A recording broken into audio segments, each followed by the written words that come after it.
Hi, you're watching Sipping Off the Cuff on Tequila Aficionado Media and probably YouTube. I'm Mike Morales here in San Antonio. That young man over there is Rick Levy in San Diego. Rick. We have gone from sublime to maybe ridiculous. I don't know tonight. Tonight we have the Ghost. Oh, you got white lettering on yours? I got like this shimmery. Oh, you're holding the box. I'm holding the box. Yeah, you're holding. I got the booklet.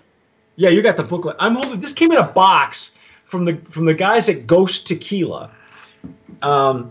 This is a real interesting concept because in honor of the skull motif. Yeah, in honor of the skull for motif. Black Rebel Motorcycle Club. Hey, right on, man. Way to go. I was just telling Rick off camera. I have more POS with skulls on them than I know what to do with. It has proliferated the tequila industry. Everything's got to have a skull, a sugar skull on it. You know, with the trial of the century going on in tequila, everybody wanted to jump on that bandwagon because skulls are so, they're so popular these days. That so we got these great boxes in from yeah. Hey, was yours signed? From the guys at Ghost. Yeah, Richard signed it. Richard, Richard Palms from Ghost Tequila. If you have heard of that name before, you should, because he takes responsibility for the popularity of Fireball whiskey. He was their brand ambassador. He was their brand ambassador and really helped it to explode. Yeah, it was very nice. It said from all of us at Ghost Tequila, cheers, Nick and Richard, their partners. And did you get shot glasses too, Mia? Yeah, I got shot glasses. Yeah, maybe we'll do a shot at the end. We don't usually do shots on Tequila Aficionado. Maybe. Rick, tell the folks why this tequila is so special and so different.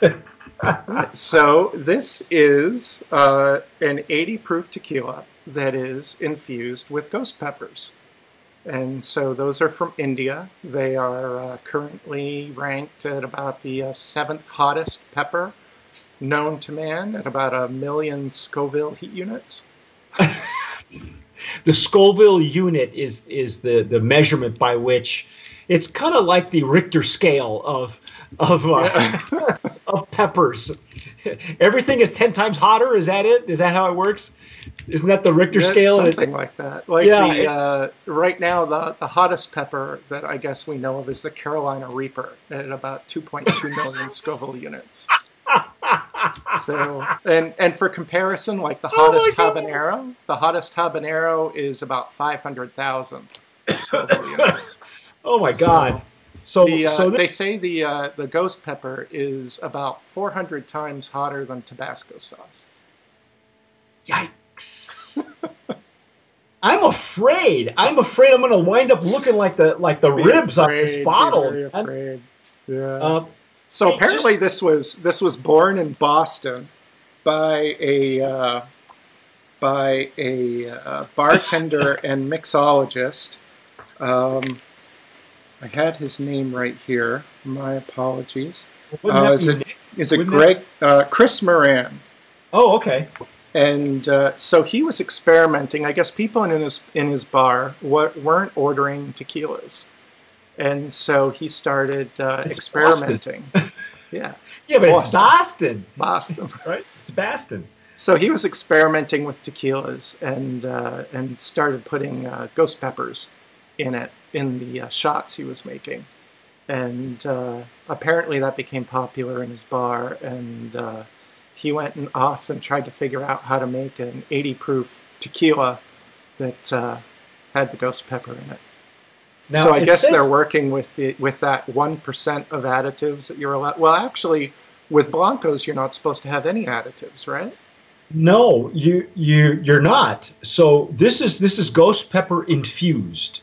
Yeah. So technically, this is an infused tequila, and that's what it says on the label too. It's a tequila with natural flavors added. But they actually got certified by the CRT, right? Yeah, this is done properly. I mean, it comes out of let's see, the gnome. I can't even read this. 14. What is it? It's actually the same gnome as Siempre. It's Oh, no kidding. 1438. Okay. It's 1438. It's a really big maquiladora right in Tequila. Yes, they make a lot of winners. For those of you here in Texas, you may have heard of Agalales. That's very popular here. In Cava de los Morales is another one that I used to. And we reviewed Siempre last year. Yeah. So Los Azuleos comes out of there now. Yep. Yeah, there's actually some winners that come out of there. They're almost they're getting a name for themselves, like Cofradia has, you know. I'm afraid, man. I really It says it's designed to be taken as a shot, but we're not going to do that. We're gonna impair our taste buds. I'm gonna use a new prototype glassware from hopefully coming from Stossel, but it's designed a little bit differently. You're gonna use going back to the Glencairn, my old faithful. Great packaging, by the way, guys. Very attractive. You know, the brochure. As Rick said, there's probably not a whole lot of great information in there because it's more marketing geared toward, you know, the sales and marketing. This right here is what they're all about. Yeah. So, you know, it's about making memories with friends, having a good time when you're out. Yeah, don't you doing forget shots, having a good time. Stuff like that. Making memories, okay. You know, they want to, you know, and the way that Richard, you know, this is what he did with Fireball is he started out with social media, built a social media presence, but then after that, he just started going bar to bar and buying shots for everybody. And he kind of became, you know, the mascot. And it was great. The bars loved it because you know, he built interest in the spirit right there where it was sold, so that the spirit didn't end up sitting on the shelves. And you know, it's a tried and true technique. It's how Jägermeister began. Although the gentleman who started, who owned that brand, is no longer living. He hired, you know, they went through a lot of college kids and college bars, and had a lot of these scantily clad women, and that's how they gained all that traction and became the Jägermeister that they are now. And that's what they're trying to do with Ghost as well. They started in Boston, of course, a lot of colleges, a lot of bars. Big night scene there, and also all those Ivy Leaguers. Yeah, and also in New Orleans.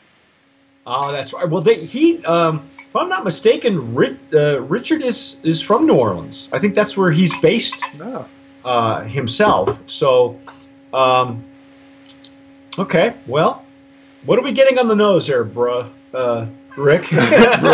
Bro. I'm sorry, well, I felt, you know, I'm getting the Lowlands. I digressed into my college years. I'm picking up the Lowlands profile, certainly, but then I am getting, you know, something else. Yeah, it's a very unusual nose. Yeah, I'm certainly not getting anything offensive. So that is... See, and I thought that's nice. What I was going to get. I didn't know what to expect, you know. Yeah. I'm getting agave. Yeah, you can smell it. Yeah, it comes through. There's some alcohol in there also. It's 80 proof, so it's not a high proof or, you know, anything like that. There's a solid, respectable Lowlands profile underneath that. Underneath that, you know, I guess it's, you know, I would attribute it to the pepper. But the pepper smells sweet. It smells almost. Yeah. It's not what I would expect. Almost like a little bit pickled. And, you know, maybe I'm getting a little bit of brininess from the water in the valley or something like that. Well, because I spent 18 years in New Mexico, so I'm used to smelling what green chili smells like, not only when it's roasting, but also there is a company out there that makes green chili wine, which is really tasty. I mean, New Mexicans will put green chili in just about everything, including your coffee. But this is not. I'm not. That's kind of what I expected because there was nothing else for me to go on except for that horrid tequila that's got the jalapeno in it, and that's awful. If I were in a bar and someone brought this to me as a shot, I would not be offended. Yeah, me neither. It doesn't have that Jose Cuervo, mixto smell to it. Yeah. Okay, well, let's see what it tastes like. Let's see if we don't feel sorry about it. Our sip it, right? I'm gonna sip it. I ain't shooting this thing.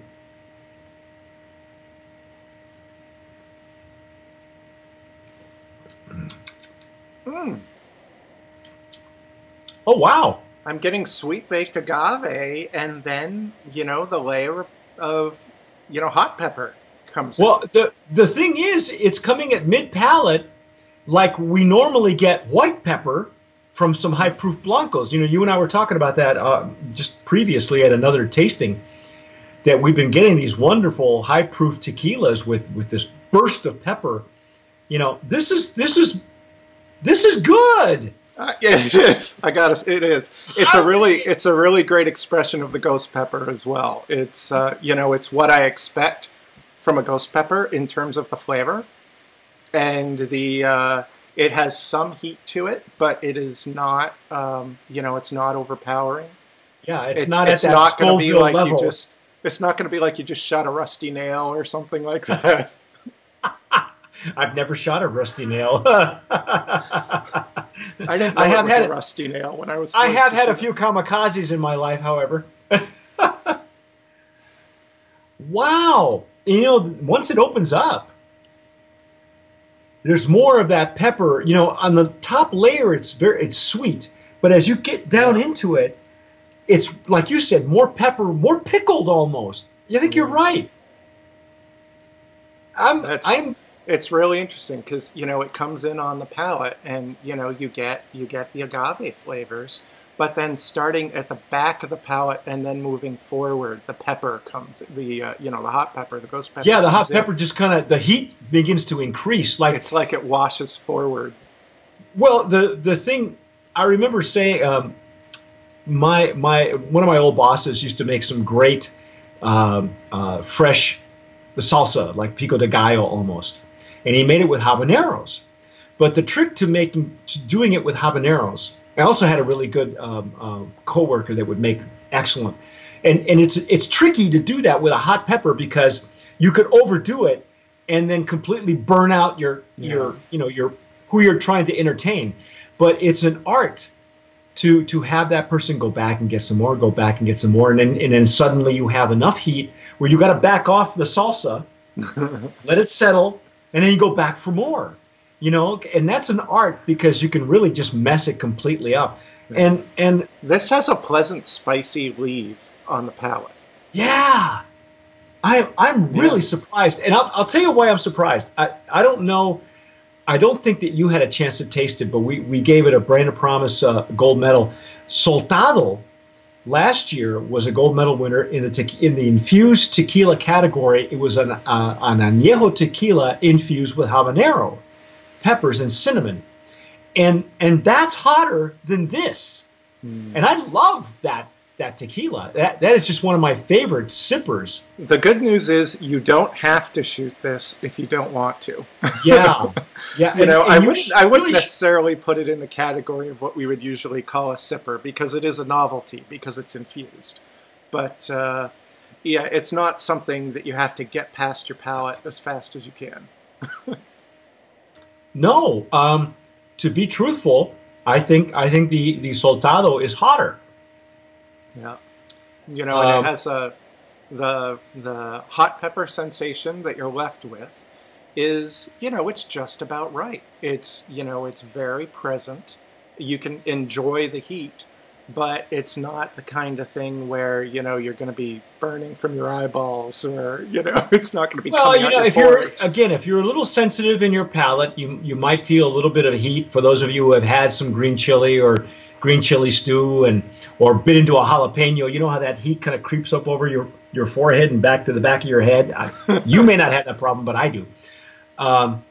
This one doesn't do that, you know, and it's really very pleasant. It's really well done. I didn't know what to expect, you know. The higher up that Scoville level, you know, that Scoville scale, I get scared because, you know. And, you know, I generally get skeptical of infused tequilas. You know, it's like I generally will take a tequila that I don't particularly care to use mixing, and then I will infuse it with, you know, like some orange zest or something, and then I'll use it as an accent in mixed drinks. You know, like a cinnamon infused, I love to throw that into my espresso. You know, I always have some cinnamon infused in the house. Yeah. Well, you know, I'm dumbfounded because there's so much pleasantly hype. Surprised. Yeah. There's so much hype, and obviously there's some rather decent funding, you know, for the packaging and the look of this bottle. It's kind of got a vodka bottle feel to it. You know, it looks good on the bar. You know, picture this on the bar of a nightclub with like a black light or something, you know, picking up the white ribs or something, you know, that is something that is really going to draw people. So, you know, it's great packaging for a nightclub. I think so too. The shot glasses could be useful, but you don't necessarily have to use them. I mean, I guess it's easier to market something like this as a shooting tequila versus a sipping tequila because of the heat. But this heat is not off-putting. It's still there. I mean, I can taste it. It really does. And when you're going for the mass market, you know, people know tequila is either margaritas or shots, right? Right. Oh, well, now they have cocktails. Don't they have cocktails on their website? I mean, this would be a great floater for something. Yeah, you know what this would be great in is a Bloody Maria. Ah, there you go. Yeah, there you go. I would totally try that. I think so too. I would join you. Yeah. You know, with what they're skewering on top of the Bloody Maria, the hamburger and the sausage and the bacon. That. You know, stuff that I can stir with my celery stick. Yeah. You know, just throw the celery stick and eat the meat. You know, just throw a celery stick in there for me. That's good enough. You know, this has got it's got a sweet nose. I can't place this nose. It's almost. I want to say it's artificial, but it shouldn't be. It almost seems a little bit candied. It's not cloying. But no. It's but it smells like artificial, doesn't it? Like that's that 1% that we're looking at, I think. And it's not bad. I mean, you know, we've had some manipulated tequilas that I wouldn't recommend, you know, to clean your jewelry with. Yeah. But I like this.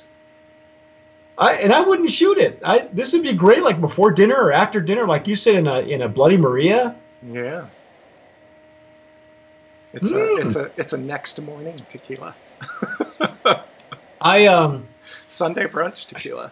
Sunday brunch tequila, yeah. Boy, this will wake your butt up, I'll tell you that. You know, and obviously it's going to be like if you go into a salsa or pico de gallo that has hotter peppers in it, the more you go into it, you know, people may not understand that the oils that bring the heat in the peppers are reactivated, or I think some people like to say that the alcohol that's in any booze aggravates or reactivates the oils that are already coating your palate from the peppers. So naturally, the more of these you have, the hotter it starts to get on your palate. So it might be a good idea to, you know, cleanse your palate, or you're just going to stop. You're just going to go, okay, I've had enough. You know, but I like it, Rick. Yeah. I want to nominate this one, man. Sure. Yeah, we have an infused category, right? We do now. Yeah.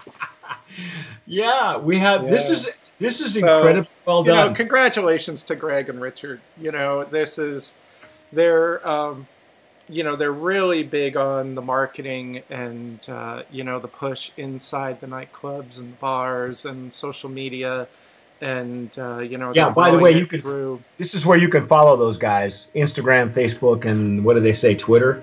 They got. Yeah. You know, they're So going to be pushing it through, you know, in person on, you know, kind of like the bar crawl circuit. So, you know, be looking for them as they expand. It's, you know, it's nicely done. It's going to be a good time out bar hopping, being a little bit crazy kind of tequila. And, you know, I know a few people I'm looking forward to sharing this with. oh, there you go. So, See. yeah. The only thing that I would worry about if you are going to shoot it and you overdo it, I wonder if the effect of the pepper is worse on the way up than on the way down.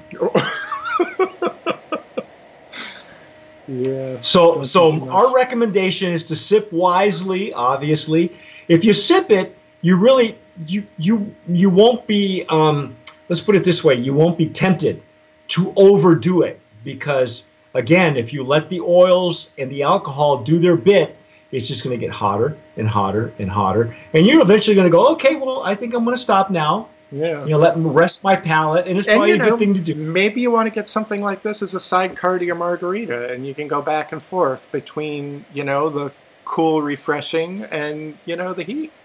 You know what else would be really good with it? If you are going to take it as a shot, I think a good sangrita.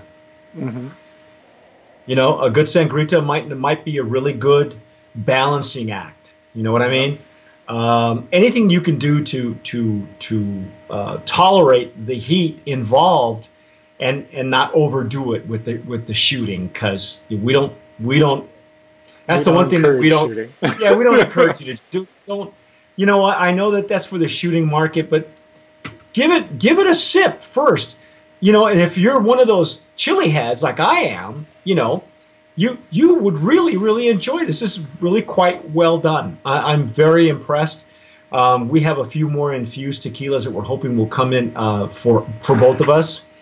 You know, with different peppers, and I'm anxious to see, because this raises the bar. I think this one and Soltado raised the bar. Soltado, and again, we're talking about apples and oranges because Soltado is an añejo, so, and it's a different pepper. But I'm really surprised and very impressed with Ghost Tequila. Good, like you said, congratulations to those guys. You know, Brand of Promise nominee in that infused category with pepper. Hey, great marketing too. I you know, there's some good funding in there. So that's our take on Ghost Pepper. You've been Ghost Pepper. You've been on Ghost Tequila with Ghost Peppers. I'm Mike Morales here in San Antonio. That young man again is Rick Levy in San Diego. Don't forget, if you're watching us on Tequila Aficionado Media, please subscribe also to our YouTube channel. Press that red button. You'll be happy forever. You know, follow up. Watch some of the other ones. You know, you can also catch us now on Blog Talk Radio. That's right. All of our sipping off the cuffs have been converted so that you'll be able to listen to them on the road while you're driving. There's so no escaping us. If you can't stand to look at us, at least you can listen to us harp on how great some of these tequilas are. You can't drink and drive, but you can learn about tequila while you're driving. Yeah, that's right. You can. Yeah, we're really having some fun with the Blog Talk Radio too. So all of our channels you'll be able to follow us on. And as we say here at Tequila Aficionado, tomar sabiamente. Sip wisely.